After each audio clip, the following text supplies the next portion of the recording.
वंदे पुरुषोत्तम। आलोचना प्रसंग भाग 2 से 10-12 सन 1941 की श्री ठाकुर जी से वार्तालाप। प्रश्न पूछा गया कि प्रेत लोक क्या है। श्री ठाकुर जी बोले, मेरी तो धारणा है कि मृत्यु के बाद भी मनुष्य जीवित रहता है एवं उसी अवस्था को प्रेत लोक कहा जाता है। फिर प्रश्न पूछा गया कि उनके साथ संपर्क बनाए रखने का क्या कोई रास्ता नहीं है।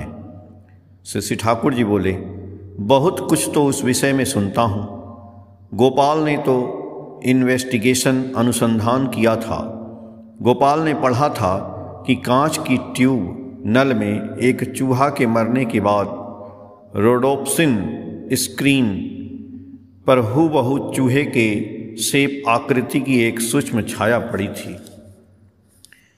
एक दिन मैं बेलगाछ के नीचे वाले घर में सोया हुआ था। ऐसा प्रतीत हुआ मानो शरीर छोड़कर बाहर निकल गया हूँ। रास्ते में दूध वाले के साथ भेंट हुई और उसके साथ मैंने बातें भी की और भी कितना कुछ हुआ जो मुझे याद नहीं। बाद में बहुत कष्ट से पुनः शरीर में प्रविष्ट हुआ। उसके पश्चात उसकी सत्यता का प्रमाण देखा कि मैंने दूध वाले को जो काम करने कहा था उसने ठीक वही किया था। अकेला देखने से तो काम नहीं होता है, बल्कि वह स्वप्न देखने जैसा प्रतीत होता है। स्वप्न तो एक व्यक्ति का व्यक्तिगत बोध है। यदि वह चीज़ ऐसी हो कि परिवेश के किसी भी व्यक्ति को बोध कराने में कोई बाधा न रहे, तभी उसकी यथार्थता के संबंध में निस्संदेह हुआ जा सकता है। इसीलिए रिसर्च, वैज्ञानिक अनुसंधान करने की जरूरत है। गोपाल ने तो आरंभ किया था, पर वह चल बसा, वैसा व्यक्ति मिलेगा ही कहाँ। फिर प्रश्न पूछा गया कि गया में पिंडदान करने से क्या होता है। वह तो एक प्रकार के संस्कार के सिवा और है ही क्या। संसार में ऐसे बहुत लोग हैं जो ये सब नहीं करते हैं, उन्हें तो कोई असुविधा नहीं होती।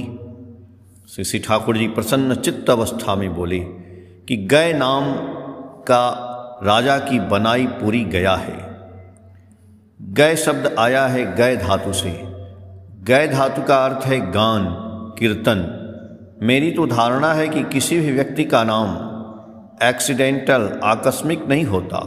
नाम के अर्थ के साथ नामधारी की प्रकृति का सामंजस्य रहता है।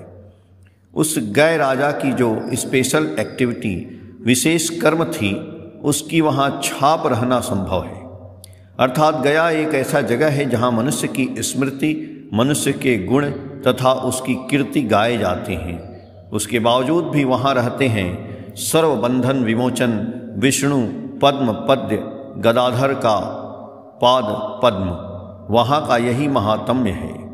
उसके साथ ऐसा ट्रेडिशन, चिर प्रचलित रीति जड़ित है कि वहाँ जाते ही मनुष्य स्वतः एक ही साथ श्री हरि एवं गुजरे हुए प्रियजनों के स्मरण, मनन एवं गुण कीर्तन में विभोर हो जाते हैं। सम्मोहन के विषय में क्या यह नहीं देखते कि एक बुताम के विषय में ऐसा संकेत देता रहता है कि 15 वर्षों के बाद भी उस बुताम को देखते ही सम्मोहित हो जाता है। चाहे जो भी हो, इतना तो जरूर है कि गया जाने पर विभिन्न अनुष्ठान के जरिए मन उस प्रकार के भाव में केंद्रीभूत हो जाता है। इसके अलावा गया में पिंडदान हिंदुओं के यहाँ ऐसा ही एक गुरुत्वपूर्ण विषय है कि किसी के गया जाने से उसके सगे संबंधी, स्थानीय मित्रगण भी उस उपलक्ष्य में विगत आत्मा की चिंता में लग जाते हैं, जिसके साथ पतित पावन विष्णु का महात्म्य चिंतन भी मिश्रित रहता है। विगत आत्मा के जो प्रियजन हैं, उन सभी स्त्री पुरुषों में यदि ऐसा भाव रहे तो उसके पिंड धारण अर्थात उस विदेही सत्ता के विश्लिष्ट पिंडिका के संगत होने, देह धारण करने, अतिवाहित देह के जैवी शरीर में रूप परिग्रह करने में सुविधा होती ही है। वह विष्णु पाद पद्म है, सार्थक, विवर्तनी और केंद्रायनी सूत्र। विगत आत्मा की स्मृति के साथ वह विष्णु चिंता जागरूक रहने से वह जीवात्मा अपने भले बुरे सब कुछ के साथ एक सुकेंद्रिक उद्धवर्तनी सुर लेकर आने का सुयोग प्राप्त करती है। इस विषय में मेरी तो यही धारणा है इसीलिए सपरिवेश भाव सम्मित होकर गया में पिंडदान की एक विशेष उपयोगिता है।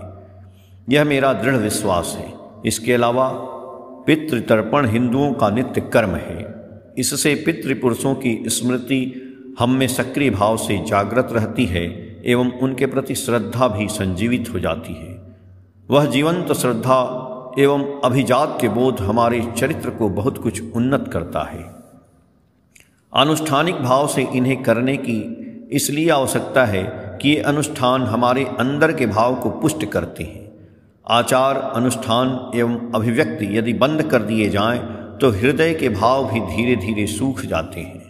हमारे देश में ऐसी रीति है कि स्वामी या गुरुजन बाहर से आते हैं और स्त्री बैठी रहती है तो तत्क्षण उठकर उन्हें अभ्यर्थना कर बैठाएगी एवं वे बैठने के लिए आदेश करेंगे तो बैठेगी।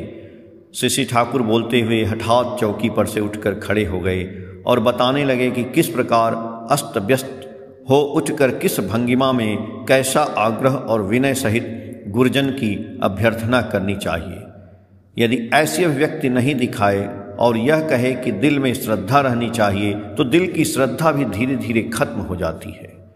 गया में पिंडदान या पितृतर्पण हमारे यहाँ जिस रूप में है, दूसरे देश या संप्रदाय में इस रूप में नहीं है, तो भी उन लोगों में अपने ढंग से पूर्वजों की स्मृति पूजा है।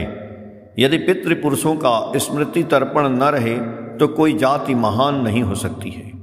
वही तो मनुष्य के प्रेरणा प्रदान करती है। तुम लोग जो इतिहास पढ़ते हो वह भी तो वही चीज़ है। राष्ट्रीय इतिहास के प्रति मनुष्य में तब तक वास्तविक श्रद्धा नहीं हो सकती जब तक अपने वंश एवं पितृपुरुषों के इतिहास के प्रति श्रद्धावान न हो जाए एवं आनुष्ठानिक रूप में उनके प्रति वह श्रद्धा न निवेदन करे।